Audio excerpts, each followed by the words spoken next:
Chit Chat with Miss J. Come on and join me. And let's talk about your love, your life, your happiness, and everything in between. Get into it. Get into it. Hey, welcome to Chit Chat with Miss J, y'all. I'm so sorry it's been a while, couple weeks since I did me a podcast. I've been going through some things, y'all. Trying to get my mind together, trying to focus, trying to be better. And I go through that sometimes. But first, let's talk about this Carly Russell situation. Now, come on, y'all. Come on. The memes are funny as heck. I'm not going to tell a story. But something has to mentally be wrong with that child to really believe that she could kidnap herself. And don't get me wrong, people do it. I'm just waiting for the Lifetime movie to come out. I'm telling y'all, I want to see it. I need to know the motive behind it all. I'm just that kind of person. I don't like surprises. I want to know, why would you do that? What motivated you to put an innocent child's life in danger in your own mind just to kidnap yourself? If that's what you wanted to do, just go missing. Why you had to be so elaborate with it all? If you wanted to be missing for 48 hours, you could have just went missing for 48 hours. I mean, the police station, when you just go missing like that and you have age, they take at least 48 hours to even start the investigation to see if you come home. So why would you do all of that? National attention? You wanted fame? What was it? I mean, shit. Nope, I was getting ready to say something retarded, but I ain't gonna do it. I just don't understand it. But you know what? Another thing I wanted to talk about too, I seen it over social media this past week that kind of had me seriously? So, a trans woman had made a public statement saying that women, actual women, born women, don't own the rights to menstruals and womanhood. Now, okay, every person for themselves, every person can be who they want to be. You want to be a trans woman, trans man, you want to be bisexual, you want to be heterosexual, homosexual, whatever you want to be in this world. If you want to be a part of the LGBTQ, and I think it's I community, perfect for you. But when we get to the point of what we are born with and the things that the world can't control, it's no one in this world that control the fact that only women have menstruals, can push out babies.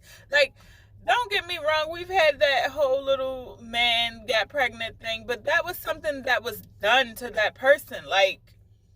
He didn't actually have sex and get pregnant. That can't happen.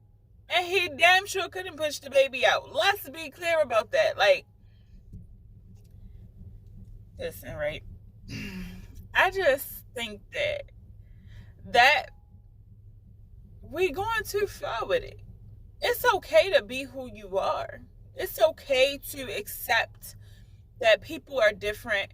People want different things. People live different lifestyles. And that is perfectly fine with me. But when you get to the point where you start to try to change the gender within itself and take away from because it was something you weren't born with, but there's something that you want. I just want to know, how do you think that it's not a woman thing, a born woman, a actual species, a female? How do you think that it's not a woman's kind of thing when anybody else outside of the female species would have to do something to themselves in order to achieve what we as women can just by existing. Okay? But I don't want to dwell on it. I got some real serious questions for y'all. Now, I was talking to this guy, and some topics had came up, and I thought it was like, okay, we could talk about that. Let me take this to my people because they want to know. So here's what the question was. Well, it wasn't a question. It was actually just a conversation, but I made it a question for the sake of conversation. So, would you consider marriage just by word? And what I mean by that is that you don't legally go get any paperwork done. You don't go down to your state. You don't get the marriage certificate. You don't do any of that. But otherwise, you have the wedding of your dreams. You say your vows in front of those you love, you in front of the person or the you're worshiping. You have otherwise committed yourself to this person in an area of the way besides legally through your state. Right? Would that be acceptable for you? Like, would you be able to accept that that's the commitment you're in, even if it's not bonded by state paperwork? Now, I'm going to answer it with my honest self. I would because I don't believe in divorce. And to believe in one thing and not the other is kind of hypocritical. So because I don't believe in divorce doesn't mean that I don't believe in marriage. I just don't necessarily believe that it has to be legal, but your heart has to be in it. However, on the more human side of it, it's like, if I'm not physically, legally attached to this person, if things go wrong by any means necessary, I could absolutely just get up and pick up my stuff and walk away. I don't have to wait for a court to tell me, oh, you can't leave this person. Oh, you owe this person this and that. Oh, you owe this person this and that. Oh, you can't have your children here. Oh, you can't have your children there. However, I would try to make it as amicable as possible when it comes to children, but everything else, what's mine is mine, what's yours is yours. If I decide to leave, I'm gone. Right?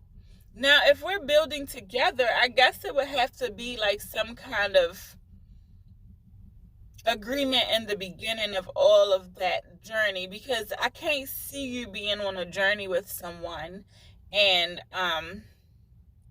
having them build something with you and then y'all go y'all separate ways, and then what y'all build together just absolutely don't exist, because that's not the way that works. So I think that business is business regardless. Any kind of business contract needs to be handled as business. And even if it's your partner, if we can't handle business, we ain't properly growing, because how dare you think that we can build a business if we not going to keep it going if we're not apart?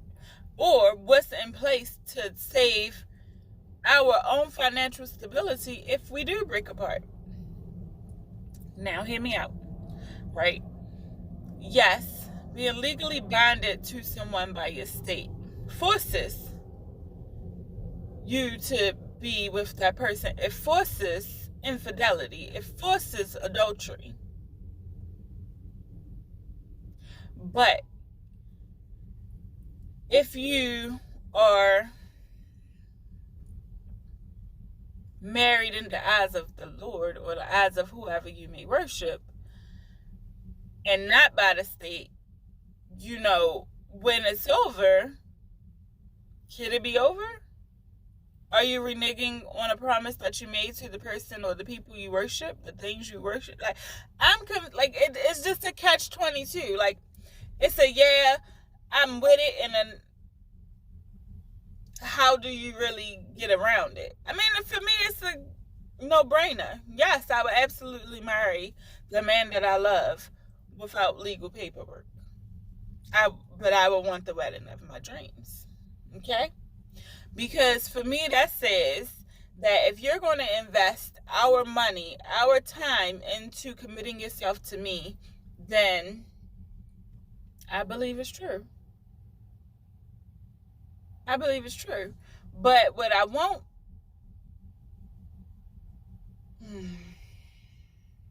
Hold up. Oh my gosh, y'all. I ain't having my coffee in like so long. Make me want that. So good. Anyway, I done lost my train of thought. But I would definitely marry someone if it wasn't legally binding. And I would do that quicker than I would actually being legally married to someone, because, like I said, when I'm ready to go, if this isn't working, there's no one to force us to try to make it work. There's nothing holding us to try to keep it together. And if you got the guts to marry me in front of my family and friends, your family and friends, and say that you love me and still go out here and treat me bad and do the things that you know will hurt me, it's my responsibility to get up and walk away from it. Not the state's, not someone else's to choose it. So yeah, if to be honest with you, I would prefer that route over the legally binding route, because I still get women, let's be clear, we want to get married because we want the wedding. But we also want the commitment. We want the lifestyle. But at the end of the day, right, when you do it by the state, it's just legally binding that you owe yourself to this person. But if you mean it, you mean it, whether it's legally binding through your state or not, right? So if someone's not treating you right, why is it up to someone else to say you can leave? Or you have to wait a year to leave? Or you got to wait this amount of time? Or you got to do couples therapy before you can? If I want to do couples therapy, it's going to be on me, and it's going to be my choice to do couples therapy instead of yours. You don't have a right to tell me where I need to be, because you got the power. I have power over my own life. And that's where we mistake it so badly. Like, we think that we could depend on someone else. That's why we have so many problems. We depend on someone else always to make our choices. Yeah, we make choices ourselves.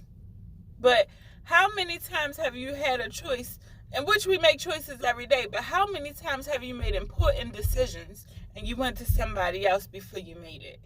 How many times have you made life-altering decisions based off of what someone else did or said to you?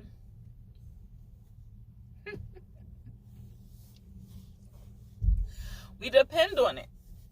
We depend on people's opinions. We depend on people's advice. We depend on people to tell us what's right and what's wrong, because that's how we were programmed to believe that the world was made to be. But it wasn't an officiant back in the Bible days. Who said Adam and Eve was married? They just was joined together by their force, their person. They worshiped God in our case. You know, they was just joined together by Adam's rib. And he had an actual connection to her just by that. Which means that every woman has a part of a rib from her soulmate that we yet not know of. And we've already been bonded to that person. So a legal piece of paper that was man-made, that someone else says that, okay, now you're married.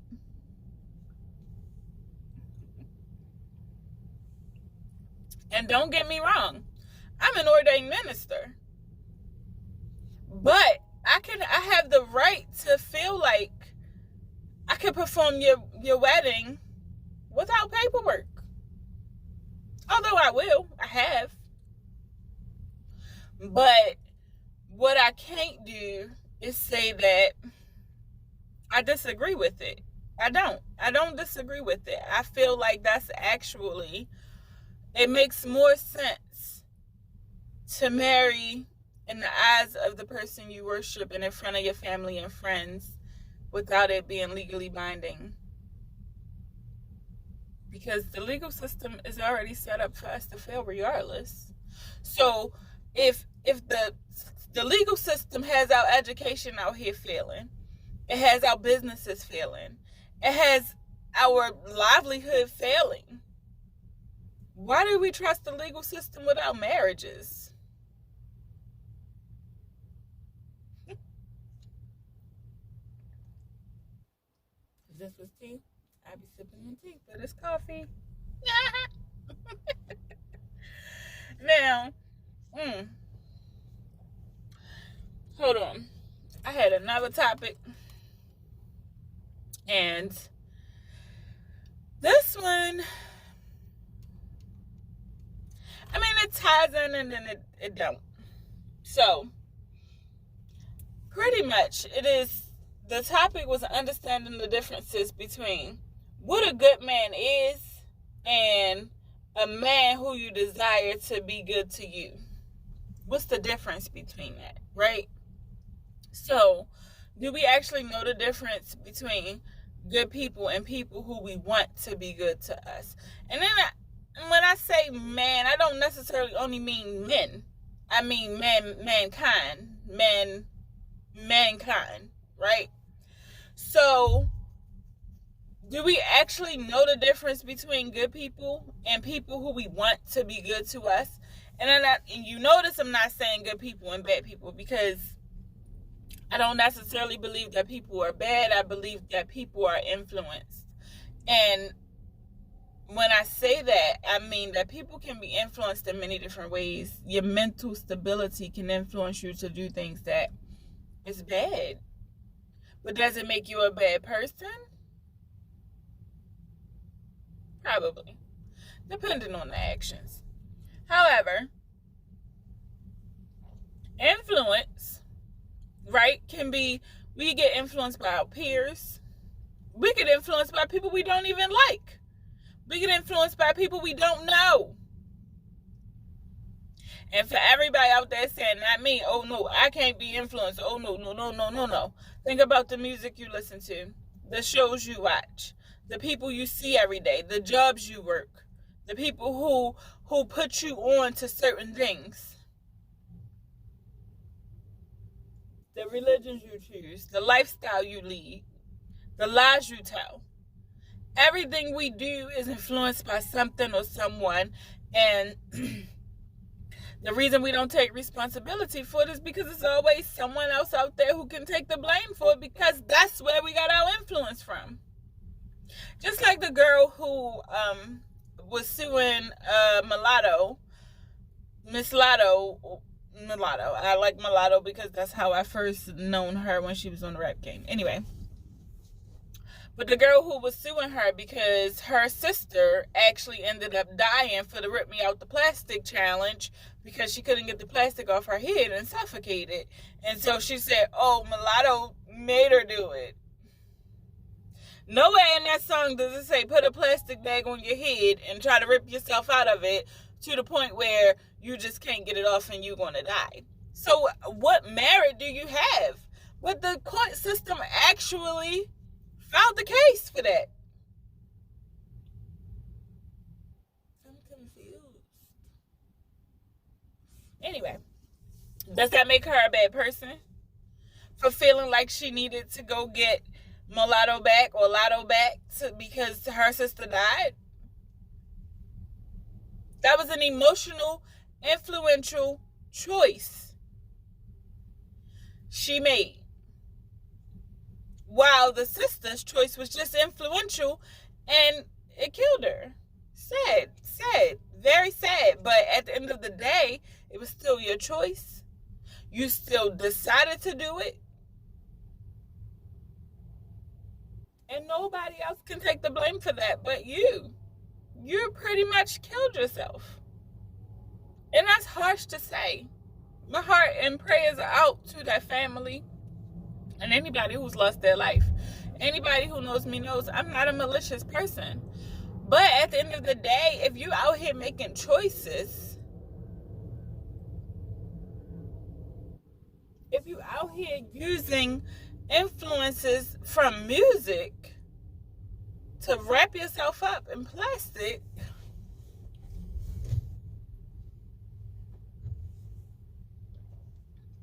what are we supposed to do? So that bears me a question. Do we understand what good people actually are as it pertains to the other side of that? People who we desire to be good to us, right? Good people actually do things because it's good. And even good people do things out of influence, right? We give back to the hungry and homeless because the Bible says that we should. And although most of us are happy to do it, some of us aren't. Some of us do it because it's the thing the Bible tells us to do, but you don't know how many people, I'm sure you do. Y'all understand how many people will go and give to the hungry, stand in feed up lines all day long and spend their money on people who are starving or giving them somewhere to stay or taking them clothes, and leave that very site and go complain about it. Does that make them a good person still? Because they did the work, but they didn't like it. It was their desire to fulfill what was being influenced and put on them. But it's not making you happy to actually be a good person, because if you're out here complaining about it after you become a good person or after you do something good and you out here complaining about it, does that really make you a good person, or does that make you a person who does good things so you can feel like you're abiding by what you're supposed to abide by? One thing I learned is that when things truly make you happy, if you're not living in your happiness and you're not doing the things that truly makes you happy, you're not really living. So if you're out here going to soup kitchens or going to give back and going to do things that the Bible says you should do, or that the Quran says you should do, or that whatever book or whoever you worship says you should do these things, and you out here doing them just because they say that you should do it, and it's not making you happy, are you a good person? And these are questions we don't ask ourselves because we don't want to really know the answer to it. But we can go and sit and talk about someone else who we don't think is good people.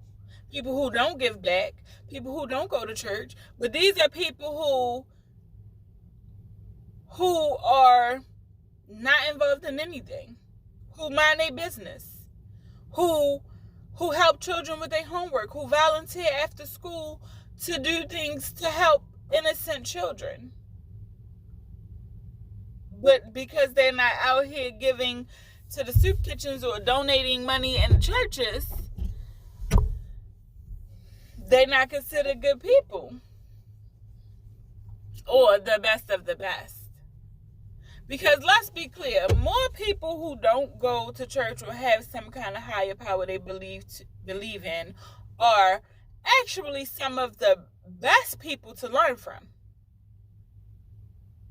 And that doesn't mean to say don't have any kind of religion, because that would be me being a hypocrite again, and it'd be me contradicting myself. I am a Christian.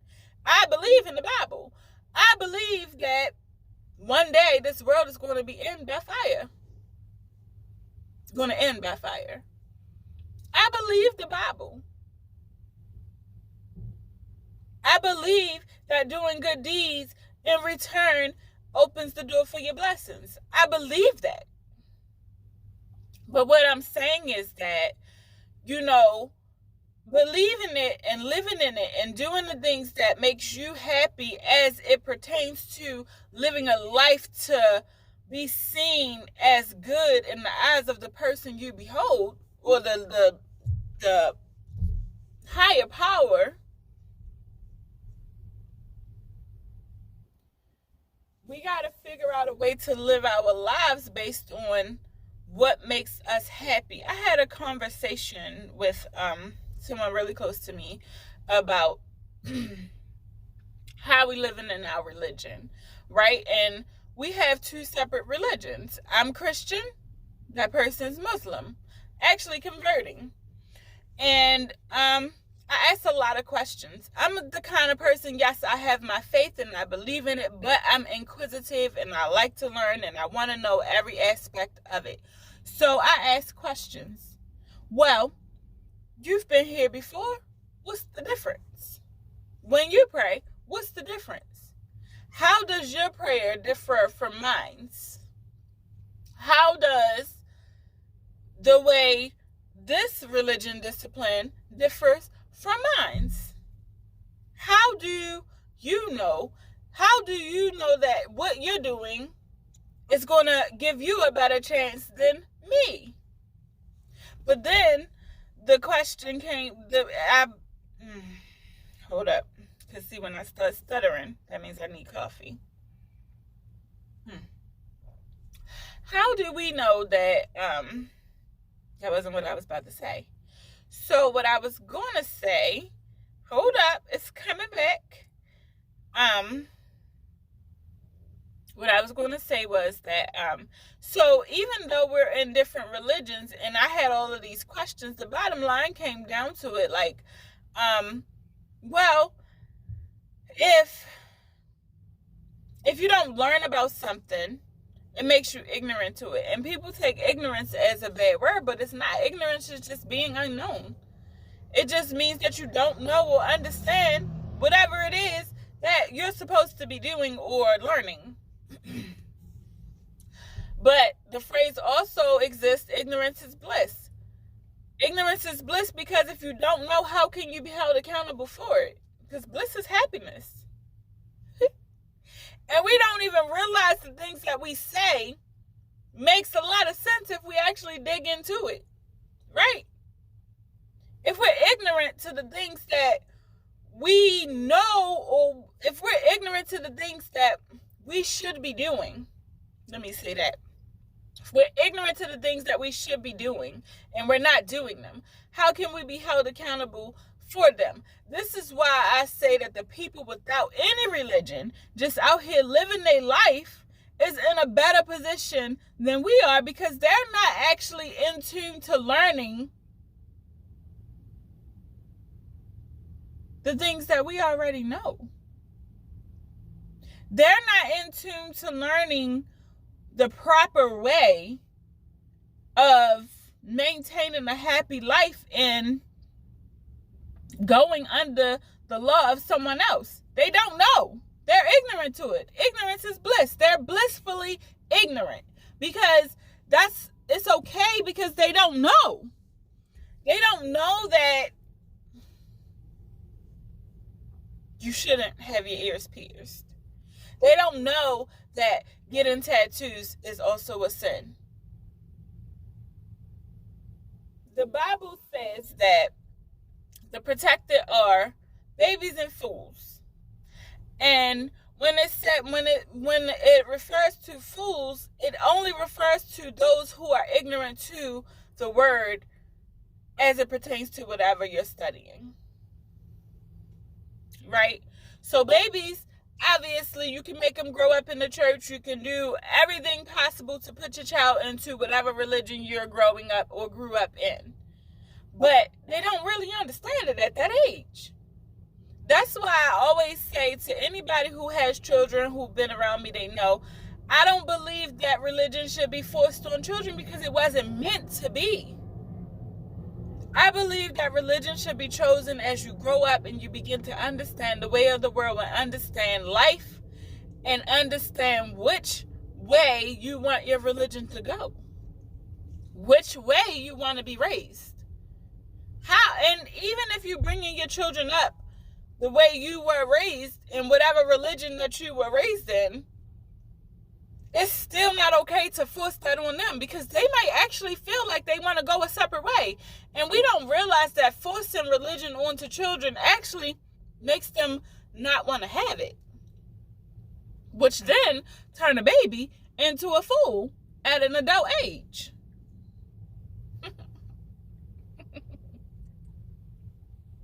So again, do we truly understand if good people exist, or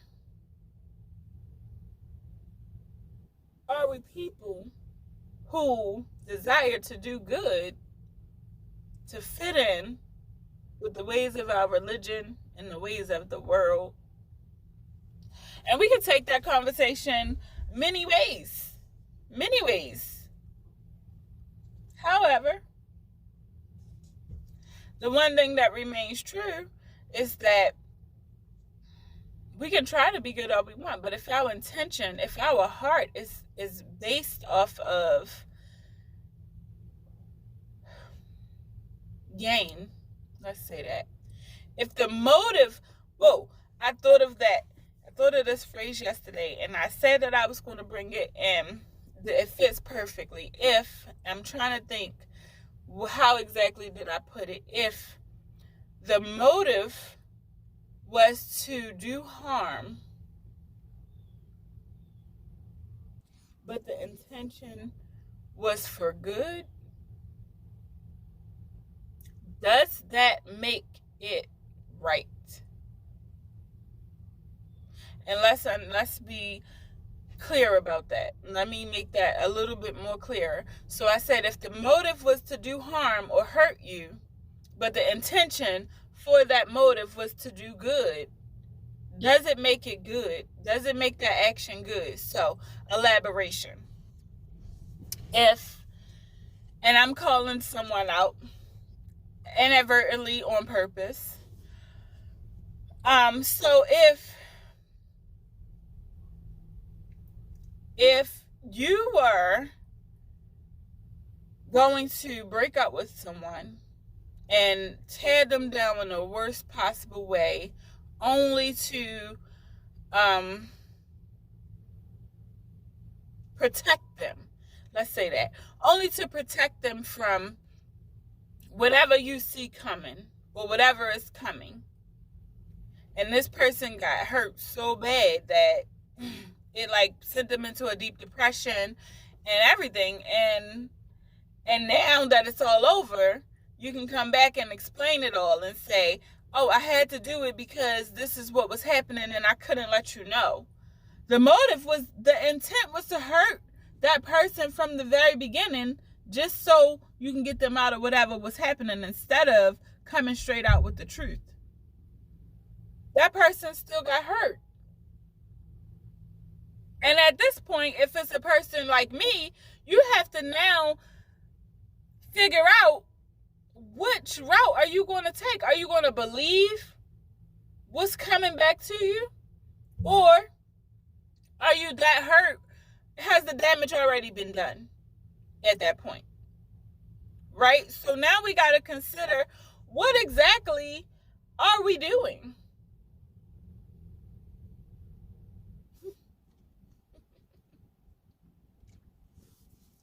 So can you call a good deed good if the motive was to harm? Even if the intention was good. And I'm going to say no. I can't call that a good action, because the alternative to that was always the truth. The alternative to that was always the truth. And I'm a big believer in the truth. And if we ain't telling the truth, we not doing nothing. And that's just the bottom line to it. Right? We can't keep acting like just because we did something bad for a greater cause that it's acceptable. Bad is bad. And when you make enough bad choices based off of bad motives because you have good intentions, eventually you're going to be seen as a bad person. Right? about it another time. I don't want to wear myself out because, again, like I said, y'all, I've been dealing with some things, going through, and I'm coming out of it again. And we gonna realize a lot that I'm just human too. I'm human like the rest of y'all. And as many times as I can get on and do my chit chat or my Miss J's for the day, and I have been slacking. But as many times as I can do it, I'm going to do it. I'm going to keep doing it. I'm going to continue. I'm never going to give up. I'm never going to give up. And it'll be so much harder to take these long breaks if I was blowing up or I was popular. But right now, I'm not. And I could possibly be because I keep taking long breaks to get myself and my head together. But I'm human. Sometimes we need to do things to better ourselves, even if at the moment it's harming what we're striving for. Because I halted doesn't mean that I stopped. And I won't. I'm never going to give up on myself. And that's what y'all should know about me. I'm never going to give up on myself. I'm never going to give up on my followers. I'm not going to give up on my subscribers. So, if you are watching this and you watched it to the very end, be sure to like, share, comment, subscribe. Share it to your social medias. You can hit the download button or you can hit the share button. You can share it to your Facebook, your Instagram. You can clip snippets. You can download it. You can listen to it. And also don't forget about the audio version on Spotify, or iHeartRadio, Apple, and Google Podcasts, and Amazon Audible. What's on YouTube is not on the Audible versions. And what's on the Audible versions is not on YouTube, but you can find any episodes listed. YouTube handle at Chit Chat with Miss J, no spaces, and you can find it Audible, Chit Chat with Miss J. You can add the spaces on any of those platforms. Thank you for joining Miss J for today. Not sure if that was visible, but if it was, my bad. And if it wasn't, you would never know what happened. So, thank you. And I'm going to see you guys soon. I'm feeling much better. And y'all might just get 2 chit chats in 1 week from me because I've been so far behind, and that's my bad. But I love you. Thank you for tuning in with Chit Chat with Miss J today. Mwah!